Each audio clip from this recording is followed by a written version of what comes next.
Falando em lei, olha só, meu próximo convidado aí tem aí muito assunto para a gente conversar sobre lei, só que sobre leis trabalhistas. Roda a vinheta.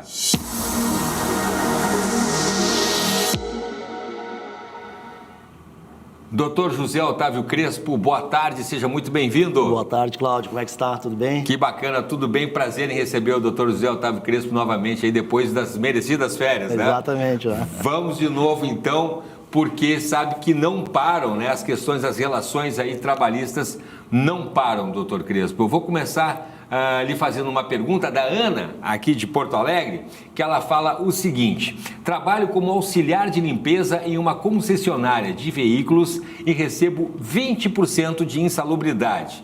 Está correto, doutor Crespo? Faço a limpeza geral do local e todos os setores e locais dessa concessionária, 20%, tá certo? Vamos lá. Pela narrativa da pergunta, eu entendo que ela limpa toda a concessionária, inclusive os banheiros, que são banheiros de grande circulação, uma concessionária de veículos, e deve retirar o lixo sanitário.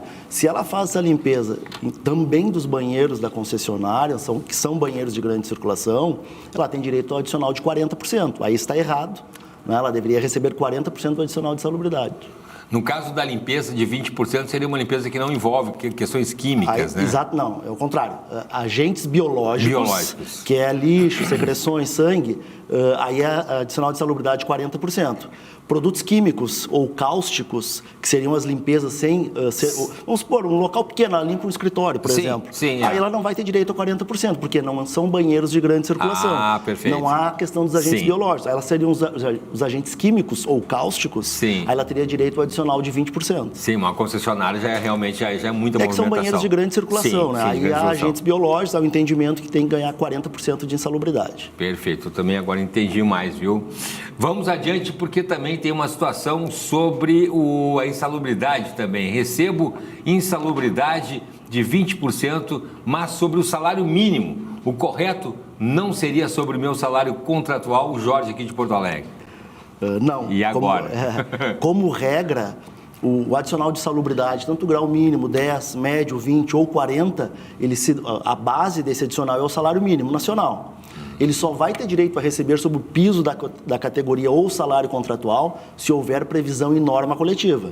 Então, essa telespectadora deve saber qual é a categoria dela, deve ver qual a norma coletiva e ver se na norma coletiva está previsto que o adicional de salubridade daquela categoria terá como base o salário contratual. Então, como regra, sempre será o salário mínimo para o adicional de insalubridade, diferentemente do adicional de periculosidade, que é 30% sobre o salário contratual. São coisas diferentes, adicionais diferentes e a base de cálculo também é diferente. Mas confunde, né, doutor? Exatamente, as pessoas confundem, até porque tem adicional de salubridade que é sobre o piso da categoria. Sim. Mas porque depende de um ajuste, num acordo coletivo ou norma coletiva. Perfeito. A próxima pergunta é do João Alberto de Canoas. Trabalho como vendedor em uma banca de revista. Essa é interessante, gente. Meu patrão morreu e fui despedido. Não recebi aviso prévio nem multa de 40% sobre o FGTS. Isso é correto, doutor Crespo? Questionei o contador e ele disse que a extinção do contrato por morte não dá direito ao aviso prévio e nem multa de 40%, uma vez que ocorreu a extinção por morte e não por vontade do empregador. Boa questão. E aí, como é que Vamos fica? só explicar. Na verdade, ele trabalha por uma empresa individual. O que é uma empresa individual? É uma empresa pequenininha que tem um sócio só. Então, morreu esse sócio, a empresa se extinguiu. E aí a relação de emprego dele foi extinta pela morte do empregador, certo? Partimos desse pressuposto. Tá. O que acontece? Hoje não há uma unanimidade de entendimentos, né? Há julgadores que entendem efetivamente, como disse essa contadora, a morte não é um ato de vontade, né? Então não teria por que falar em aviso prévio e multa de 40%, tá? Mas o entendimento predominante, inclusive aqui no nosso tribunal, é que é devido tanto o aviso prévio como a multa de 40%. Por quê? Primeiro que tanto o aviso prévio como a multa de 40% estão previstos na legislação.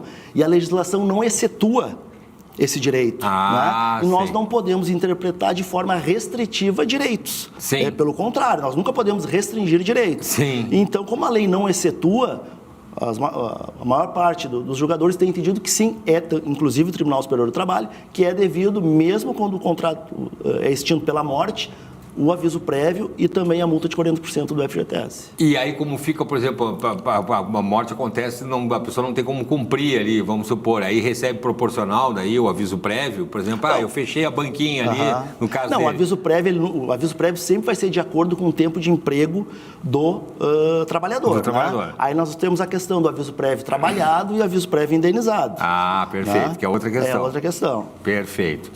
Vamos adiante então, porque agora a gente tem aí uma situação também sobre a questão da periculosidade ou insalubridade.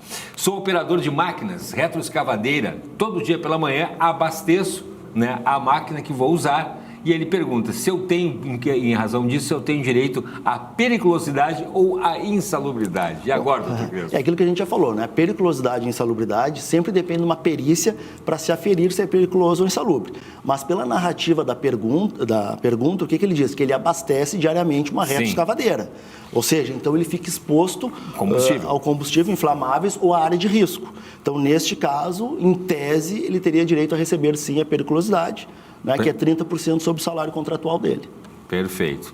A Isabela de Porto Alegre pergunta o seguinte: trabalhei por 10 anos como vendedora, fui despedida e terei que cumprir o aviso prévio. A gente estava falando ali. Meu gerente disse que terei que cumprir 57 dias porque a lei mudou. 57 dias? Isso é uma grande confusão que existe, e aí? Né? O que acontece, tá?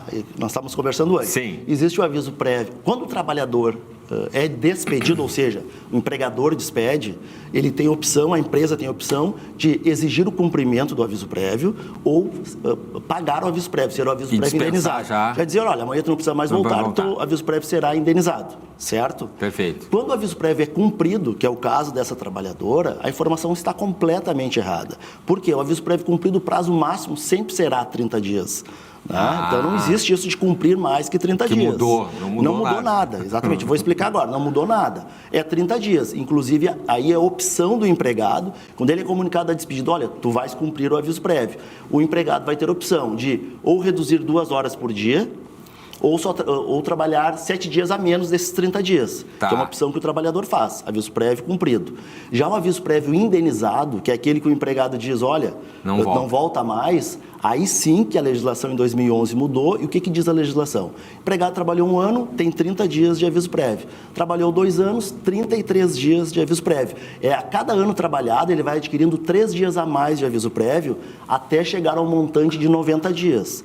Mas isso só serve para o aviso prévio indenizado e não para o trabalhado. Olha que interessante, então, né? Também confusão. Essa é a confusão. Aviso prévio indenizado, sim. Se ele trabalhou, por exemplo, 20 anos numa empresa, ele vai ter direito a 90 dias de aviso prévio. Ele vai ter que receber esses 90 dias com aviso prévio indenizado. Agora, se ele foi despedido e aí vai ter que cumprir o aviso prévio, a empresa não vai indenizá-lo, mas querer que ele cumpra, o prazo máximo é 30 dias. Gente, então, é muito complexo, por isso é importante ter um profissional, um advogado trabalhista, porque realmente um funcionário é muita coisa para se confundir, sim, né? Tem bastante, a legislação é bem grande, né? Eu não sei como é que o doutor Crespo consegue decorar tudo isso. Isso aí é o dia a dia, 24 horas, só fala sobre isso. Estudando isso todos os dias, porque é muita coisa. Vamos lá, doutor Crespo, para a gente encerrar então, a Ana Maria de Gravataí, um assunto recorrente também, mas que gera muita dúvida, né, dos nossos telespectadores. Ela diz o seguinte: sou gestante, meu marido morreu em um acidente de trabalho, capotamento de um trator. Que direitos ela tem pela morte do marido num acidente? Eu achei bem interessante essa pergunta, Cláudio, porque ela traz uma questão, um nuance aí que nós vamos abordar aqui. Então, bom, o marido dela morreu em um acidente de trabalho por culpa da empresa, se presume, ela vai ter direito a ser indenizada de forma integral. O que é indenização de forma integral? Ela vai ter direito a receber um dano moral, ela vai ter direito a receber um pensionamento, aí eu sempre gosto de frisar que não tem nada a ver com o INSS, né? Ela vai ter direito de receber do INSS e da empresa, porque é a empresa que deu causa ao acidente de trabalho, e talvez ela vai ter direito a um dano existencial. O que é o dano existencial? Sempre quando o ser humano tem um projeto de vida modificado por fatos alheios à sua vontade, por responsabilidade de alguém, de uma empresa, ele teve o projeto de vida alterado. Sim. Né? Ou seja, ela queria ter uma família, queria ter um marido, o marido levasse o filho dela na escola, acompanhasse o parto, isso foi interrompido. Então, ela tem direito também a ser indenizada pelo dano existencial. Mas uma questão que me chamou a atenção nessa pergunta é que ela fala que ela é gestante. Isso. E aí nem todos sabem disso, que o feto, o nascituro, ele também é sujeito de direitos.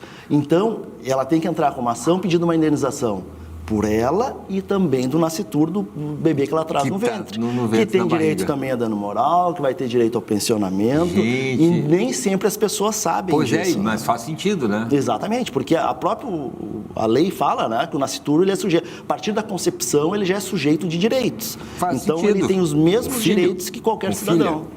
Exatamente. Que interessante, que interessante. Tá aí, então, Ana Maria de Gravataí, aconteceu essa tragédia, né? Mas tem essas situações, esses amparos legais. Doutor José Otávio Crespo, mais detalhes, Crespo Advogados. Exatamente. Muito obrigado pela participação mais uma vez, tá bom? Eu que agradeço. Grande abraço. Até a próxima. Grande abraço. Roda a vinheta.